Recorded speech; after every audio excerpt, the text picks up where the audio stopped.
When we think of Abraham, the father of faith, most people immediately remember Sarah, his beloved wife, or Hagar, the Egyptian maidservant who bore him Ishmael. Sarah is the mother of Isaac, the miracle child of promise, and Hagar represents both conflict and God's compassion toward the outcast. These women dominate Abraham's story. Yet, there is another wife mentioned so briefly in the Bible that many overlook her completely. Her name is Keturah. In Genesis 25:1, after the death of Sarah, the text states simply, Abraham took another wife, whose name was Keturah. That short sentence opens the door to a forgotten branch of Abraham's legacy, a story of children, nations, and destinies that shaped the ancient world. Who was Keturah? Why does the Bible record her and her children? And what lessons might her hidden presence hold for us today? This is the story of Keturah, the forgotten wife of Abraham, and the children who carried forward his bloodline in ways history seldom remembers. Sarah's death in Genesis 23 marked the end of an era. She had been Abraham's companion through decades of journeys, promises, and trials. From Ur to Canaan, from famine to Pharaoh's palace, from barrenness to the miraculous birth of Isaac, Sarah had stood with him. When she died at 127 years old, Abraham mourned deeply. He purchased the cave of Machpelah as a burial place, laying her to rest in the first permanent land possession of his descendants. But Abraham lived many more years after Sarah's passing. By the time of Genesis 25, Abraham was old, yet Scripture notes that the Lord had blessed him in everything. Isaac had grown, Rebekah had been brought as his wife, and the covenant promise of descendants as numerous as the stars was secured through him. Yet Abraham's life was not finished. In the loneliness after Sarah, Abraham remarried. His new wife was Keturah. The Bible gives us little detail about Keturah's background. Scholars debate, was she a new wife Abraham married late in life, or was she a concubine already present in his household who rose in status after Sarah's death? 1 Chronicles 1:32 calls her Abraham's concubine, Keturah. Yet Genesis calls her wife. Some rabbinic traditions suggest Keturah may have been Hagar returned under a new name, though this interpretation is debated.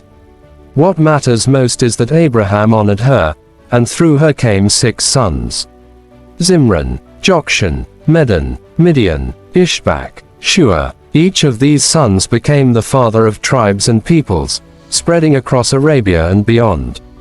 While Isaac remained the heir of covenant promise, Keturah's children were not forgotten in the story of nations. The 6 sons of Keturah are listed briefly in Genesis 25:2, but their legacies ripple throughout history. Zimran thought to have settled in Arabia, possibly linked with coastal tribes engaged in trade. Jokshan, father of Sheba and Dedan, names tied to powerful trading peoples in Arabia. Medan associated with Arabian tribes, possibly linked to nomadic groups. Midian, the most famous of Keturah's sons, father of the Midianites, who play a major role in Israel's history. Ishbak, less known, possibly associated with Syrian desert tribes. Shua, his descendants possibly linked to the region near Edom. The Shuite, Bildad in the book of Job may descend from him. Through these sons, Keturah became the mother of nations. Like Ishmael, her children received Abraham's blessing of fruitfulness, though Isaac alone inherited the covenant promise. Genesis 25:5-6 notes, Abraham left everything he owned to Isaac. But while he was still alive, he gave gifts to the sons of his concubines and sent them away from his son Isaac eastward, to the east country. This moment is crucial. Abraham ensured Isaac remained the chosen heir, but he did not abandon Keturah's children. He gave them gifts, perhaps wealth, livestock, servants, or tools, and sent them eastward. This separation reduced conflict and allowed Isaac's covenant line to remain distinct. But it also ensured Keturah's descendants carved out their own identities, establishing tribes that interacted, traded, and sometimes warred with Israel for centuries. Among Keturah's sons, Midian stands out most prominently. The Midianites became both allies and enemies of Israel. Moses and Midian. When Moses fled Egypt after killing the Egyptian, he settled in Midian, married Zipporah, daughter of Jethro, priest of Midian, and spent 40 years there. Midian became Moses' refuge and training ground before God called him at the burning bush.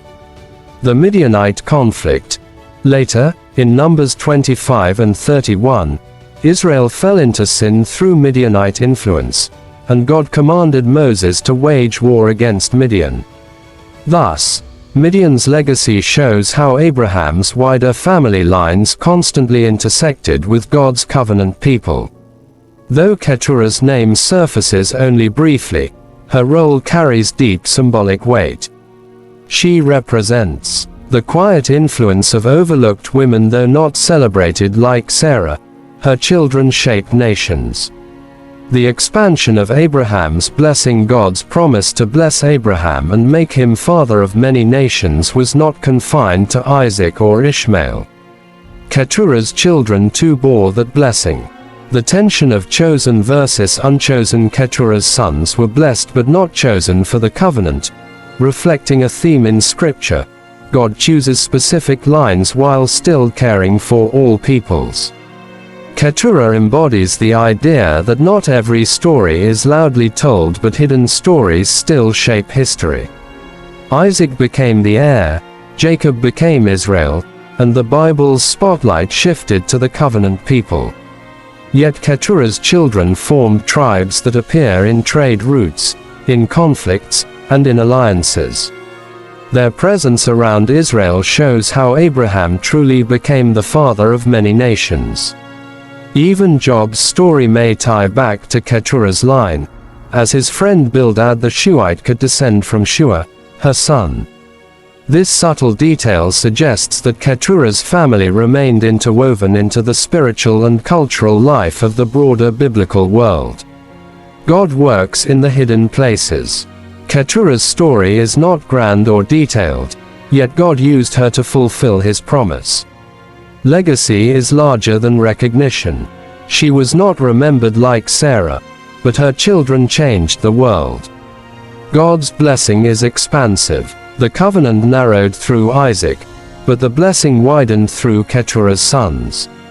Every person matters. Though unnamed in much of Abraham's journey, Keturah mattered enough for Scripture to remember her. Keturah reminds us of forgotten people in our own lives, those who labor quietly, love deeply, and influence generations without recognition.